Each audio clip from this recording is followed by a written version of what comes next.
আমি পর্নোগ্রাফিতে আসক্ত, নামাজ পড়া হয় মাঝে মাঝে, একাকী থাকলে পর্নোগ্রাফি দেখতে ইচ্ছা হয়, এ থেকে মুক্তির উপায় কি? বুঝতে পারছিলাম যে তিনি খুব লজ্জা পাচ্ছেন প্রশ্নটা আমাকে দিতে, তারপরেও তিনি দিলেন সাহস করে। এই রোগটি আজ আমাদের তরুণ প্রজন্মকে শেষ করে দিচ্ছে, ধ্বংসের দ্বার প্রান্তে নিয়ে যাচ্ছে। ঘরে ঘরে অসংখ্য যুবক এই ভয়াবহতার শিকার। এখান থেকে উত্তরণের পথ কি? সর্বপ্রথম কথা হলো, অর্ধেক উত্তরণের পথ তো এখানেই যে আপনি নিজে সমস্যাটা ধরতে পেরেছেন, অনুভব করতে পেরেছেন যে আপনি ভুল পথে আছেন। যে তরুণরা এই অনুভবটা, এই উপলব্ধিটা তাদের মধ্যে জাগ্রত হয়েছে, আমি মনে করি সমাধানের অনেকটুকু পথ তারা অগ্রসর হয়ে গেছেন আলহামদুলিল্লাহ। যারা এখনো এটা অনুভব করতে পারছেন না, তাদের উচিত নিজের সমালোচনা করা, আত্মসমালোচনা করা, যে আমি যে পথে হাঁটছি এই পথটি আমার ধ্বংস ডেকে আনবে। জেনা এবং ব্যভিচারের অপরাধটা এত জঘন্য যে শরীয়ত এটার জন্য হদ ঠিক করে দিয়েছে, যেটাতে ব্যক্তি একা ক্ষতিগ্রস্ত হবে না, গোটা সমাজ শেষ হবে, পরিবার শেষ হবে, দেশ এবং মানব সভ্যতা বিলুপ্তির দিকে চলে যাবে। এই জন্য ভাইরা আমার, শয়তান আপনাকে দিয়ে এই কাজটা করাবে। আপনি নামাজ কালাম পড়েন, অথচ আপনি পর্নোগ্রাফিতে আসক্ত। তো এই ভয়াবহতাটা আগে অনুভব করতে হবে, যে এটি কত ভয়াবহ। শরীয়তের জন্য নির্দিষ্ট হদ ঠিক করে দিয়েছে।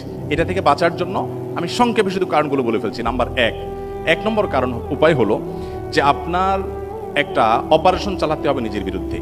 প্রত্যেকটা মুমিনের ইমানের জাগরণ হয় কিছু কিছু সময়।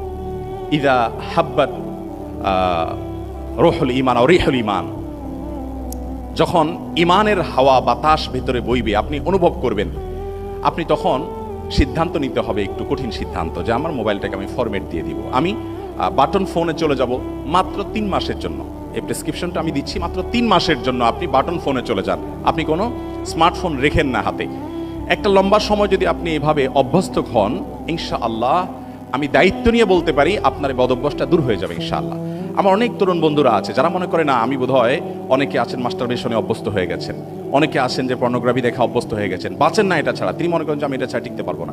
আপনি এটার উপকরণের পথটা একেবারে শেষ করে দেন, যে আমি এই ফোন আর ইউজই করবো না। কিছুদিন জন্য আমি সোশ্যাল মিডিয়া টিডিয়া সবগুলো থেকে সরে যাওয়ার জন্য আমি ফোন সেট চেঞ্জ করে একটা বাটনওয়ালা ফোন আমি ইউজ করব। কিছুদিন, 3-4 মাস, আপনি মরে যাবেন না, আপনি শেষ হয়ে যাবেন না। একটু হিম্মত করে সিদ্ধান্তটা নেন, দেখবেন আপনি খুব সহজেই 3 মাস পরে আবার নতুন জীবন পেয়েছেন। নাম্বার 1। নাম্বার 2, জেনা এমন একটা অপরাধ, আল্লাহ তাআলা কোরআনে কারিমে লা তাজনুর জায়গায় বলেছেন লা তাকরাবুজ জেনা, তোমরা জেনার কাছে যেও না। কারণ আল্লাহ জানেন যে জেনা এমন একটা পাপ, অপরাধ, যেটার কাছে গেলে আর কেউ ফিরে আসতে পারে না, খুব ডেঞ্জারাস একটা জায়গা।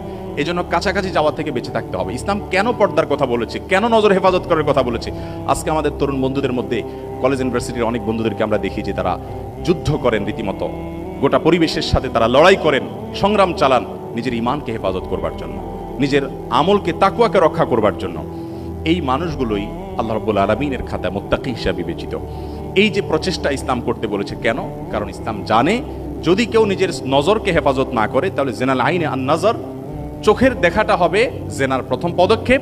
এটি আস্তে আস্তে আপনাকে কল্পনার জেনার জগতে নিয়ে যাবে, কল্পনার পর আপনাকে বাস্তব জেনার জগতে নিয়ে যাবে, যেখান থেকে ব্যাক করা অনেক কঠিন হতে পারে। এই জন্য মোহতারাম হাজরিন, দ্বিতীয় করণীয় হবে, যতগুলো উপায় আছে, আমি প্রথমটা মোবাইলের কথা বলেছি, আপনার যাদের সাথে গেলে, কথা বললে আজে বাজে কথা হয়, যাদের কাছে গেলে তাদের মোবাইলে বাজে জিনিস দেখা হয়, তাদের সাথে সম্পর্ক ছিন্ন করার একটা সৎ সাহস আপনাকে তৈরি করতে হবে।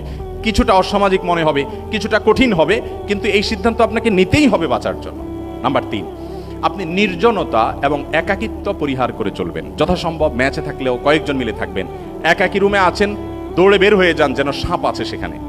নিজেকে একাকিত্ব থেকে সরে ফেলান, কারণ একাকিত্ব এই ধরনের অপরাধগুলোর দিকে মানুষকে নিয়ে যায়। নাম্বার 4, সোহবতুস সালেহ, ইয়া আইয়ুহাল্লাযীনা আমানুত্তাকুল্লাহ ওয়া কুনু মাআস সাদিকিন, নেককারদের সান্নিধ্য।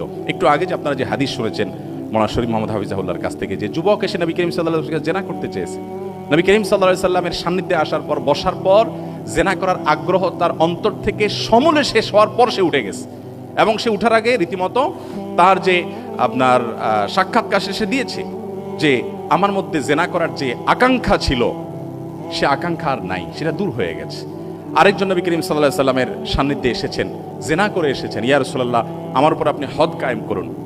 নবী করিম সাল্লাল্লাহু আলাইহি ওয়াসাল্লামের সান্নিধ্যে কিছু সময় থাকার পর আল্লাহ রাব্বুল আলামিন তাকে মাফ করে দিলেন, মাগফিরাতের ঘোষণা এলো। এই জন্য নেককার এবং আল্লাহওয়ালা বন্ধু, যারা আল্লাহর ভয় অন্তরে লালন করে, ধারণ করে, মুত্তাকি পরেজগার, সে মানুষগুলো, বিশেষ করে ওলামায়ে কেরাম, আমলদার, যারা কথা অনুযায়ী আমল করেন, মুত্তাকি পরহেজগার, তাদের সোহবত এবং সান্নিধ্যে খুব বেশি আসা যাওয়া করেন। অন্য সময় এত বেশি করেন না, আপনার মাস্টারবেশনের অভ্যাস হয়ে গেছে, পর্নোগ্রাফিতে দেখাতে খুব বেশি আসক্ত হয়ে গেছেন, এখন আপনি বাড়িয়ে দেন, প্রতিদিন 4-5 বার করে যান, আধা ঘন্টা করে যেয়ে বসে থাকেন তাদের সান্নিধ্যে। ইনশাআল্লাহ এটার একটা স্পিরিচুয়াল পাওয়ার আছে, এটা একটা আধ্যাত্মিক শক্তি আছে, যেটা আপনি নিয়মিত যাওয়া আসা করে টের পাবেন। আল্লাহ এই জন্য বলেছেন, ইয়া আইয়ুহাল্লাযীনা আমানু তাকুল্লাহ, এই ইমানদাররা তোমরা তাকওয়া অবলম্বন করো। কিভাবে হবে? ওয়াকুনু মা'আস সাদিকিন, সত্যবাদীদের সাথে থাকো। আপনার বন্ধুদের মধ্যে যে বন্ধুটা হারাম থেকে বাঁচার জন্য যুদ্ধ করে রীতিমতো, কোনোভাবেই হারামের ধারে কাছে যায় না, তাকে আপনি আঁকড়ে ধরেন, আগলে ধরেন এবং তার কাছে থাকার চেষ্টা করেন।